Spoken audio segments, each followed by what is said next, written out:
स्वागत है। मैं हूं आपके साथ चावली। आज इस बुलेटिन में बात होगी पटना में नल जल योजना के 2 ठेकेदारों के ठिकानों पर छापेमारी, 50 लाख रुपए नकदी और करोड़ों की बेनामी संपत्ति जब्त। रिजर्वेशन के मुद्दे पर सीएम नीतीश का बड़ा बयान, कहा हम चाहेंगे जनसंख्या के हिसाब से मिले आरक्षण।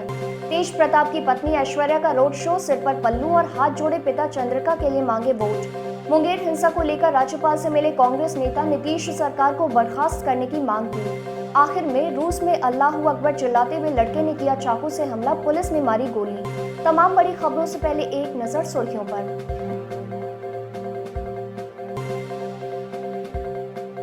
दूसरे चरण के मतदान के लिए 94 विधानसभा क्षेत्रों में 1 नवंबर से निषेधाज्ञा होगी लागू। शराबबंदी कानून पर बोले मांझी, बड़े माफियाओं पर कार्रवाई नहीं, सिर्फ गरीबों को पकड़ा जा रहा। चिराग पासवान ने कहा सीएम नीतीश की नीति अंग्रेजों वाली, बांटो और राज करो। मिल गई राहत, असिस्टेंट प्रोफेसर बहाली के अभ्यर्थी अब 2 दिसंबर तक कर सकते हैं आवेदन। और सुर्खियों के बाद अब बात करेंगे आज की सबसे बड़ी खबर की। नल जल योजना से जुड़े 2 बड़े ठेकेदारों के यहां आयकर विभाग ने छापेमारी की है। इस छापेमारी में करोड़ों की संपत्ति का खुलासा हुआ है। पटना में दोनों ठेकेदारों के ठिकानों पर छापेमारी की गई, जिसमें करीब 50 लाख रुपए नकद बरामद हुए हैं। करोड़ों की बेनामी संपत्ति का खुलासा हुआ है। दोनों ठेकेदारों के नाम ललन कुमार और सुमन कुमार बताए जा रहे हैं। ये दोनों ठेकेदार भागलपुर के बताए जा रहे हैं। बिहार में विधानसभा चुनाव को लेकर लगातार प्रचार में जुटे मुख्यमंत्री नीतीश कुमार ने आरक्षण को लेकर बड़ा बयान दिया है। पश्चिमी चंपारण की एक चुनावी जनसभा में उन्होंने कहा कि जनसंख्या के हिसाब से रिजर्वेशन का प्रावधान होना चाहिए, इसमें कहीं कोई संशय की बात नहीं है। यही नहीं, उन्होंने कहा कि जनगणना के बाद ही इस पर फैसला हो सकेगा।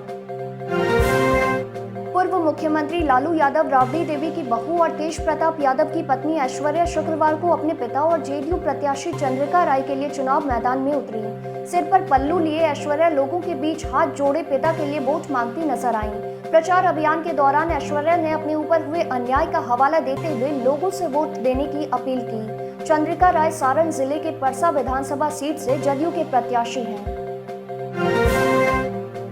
मुंगेर हिंसा को लेकर कांग्रेस प्रतिनिधिमंडल ने शुक्रवार को राज्यपाल से मुलाकात की। मुलाकात के दौरान कांग्रेस ने राज्यपाल को मुंगेर की घटना की पूरी जानकारी दी। साथ ही कहा कि यह साफ हो गया है कि मुंगेर में गोली पुलिस ने चलाई थी।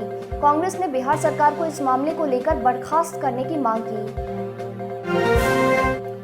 बिहार में हो रहे विधानसभा चुनाव में इस बार भाजपा सबसे अधिक बागियों की बगावत से परेशान है।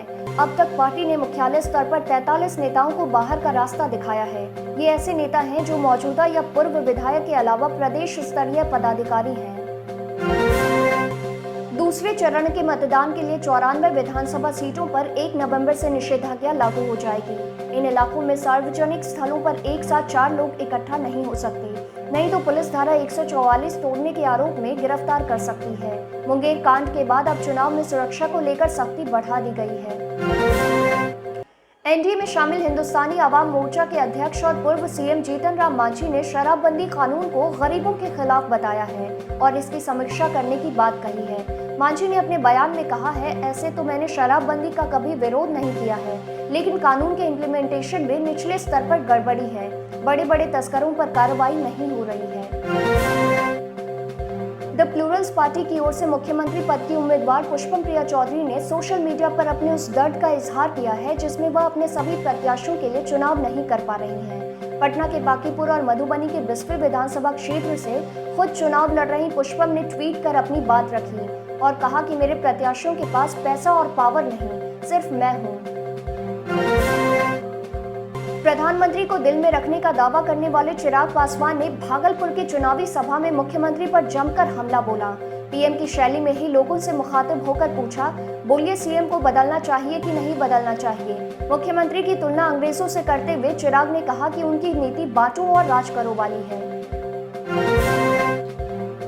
बिहार विश्वविद्यालय सेवा आयोग ने असिस्टेंट प्रोफेसर भर्ती की ऑनलाइन आवेदन की अंतिम तिथि बढ़ा दी है। अभ्यर्थी अब 2 दिसंबर 2020 तक आवेदन कर सकते हैं। पहले ऑनलाइन आवेदन करने की अंतिम तिथि 2 नवंबर थी। भरे हुए आवेदन की हार्ड कॉपी सभी आवश्यक दस्तावेजों के साथ भेजने की अंतिम तिथि भी बढ़ा दी गई है। अब अभ्यर्थी इसे 24 दिसंबर तक जमा कर सकते हैं। मिलते हैं छोटे से ब्रेक के बाद।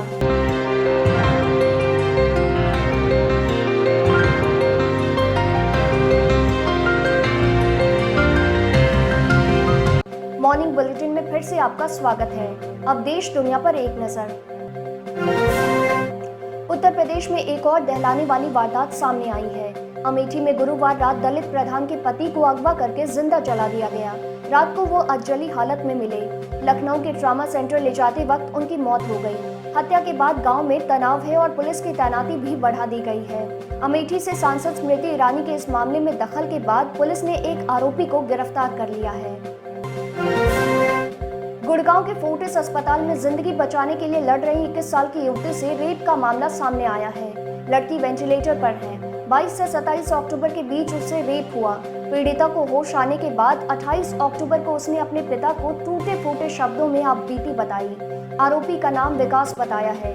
सीसीटीवी फुटेज के आधार पर 2 संदिग्धों को हिरासत में लेकर पूछताछ की जा रही है। दुनिया में सबसे महंगे मसालों में से एक है केसर। कश्मीर की जमीन पर पैदा होने वाली केसर इस साल जमकर फूली है। केसर की अच्छी पैदावार से इसकी खेती करने वाले बहुत खुश नजर आ रहे हैं। जमीन पर दूर दूर तक केसर के नीले रंग वाले फूल नजर आ रहे हैं। लोग उसे खेतों से तोड़ कर ला रहे हैं और उससे केसर निकाल रहे हैं। फ्रांस में पैगंबर मोहम्मद के कार्टून और फ्रांसीसी राष्ट्रपति की टिप्पणी को लेकर मुस्लिम देशों में जारी विरोध प्रदर्शन की आंच भारत तक पहुंच गई है। भोपाल में कांग्रेस विधायक के नेतृत्व में फ्रांस के खिलाफ विशाल रैली निकाली गई। वहीं मुंबई के भिंडी बाजार में रातों रात सड़क को फ्रांसीसी राष्ट्रपति के पोस्टरों से पाट दिया गया। हालांकि बाद में पोस्टर को हटा दिया गया। रूस के मुस्लिम बहुल इलाके में एक चाकूबाज के अल्लाहू अकबर कहकर पुलिस वाले को चाकू मारने के बाद पुलिस ने उसे गोली मार दी। इस किशोर ने कुपमोर इलाके में पुलिस थाने को आग लगाने का प्रयास किया था। 16 साल का यह लड़का धारदार चाकू से लैस था और उसने गोली मारे जाने से पहले एक पुलिस वाले को बुरी तरह से घायल कर दी। बिहार टिक्स के मॉर्निंग बुलेटिन में सिर्फ इतना ही। देखते रहिए बिहार टिक्स। नमस्कार।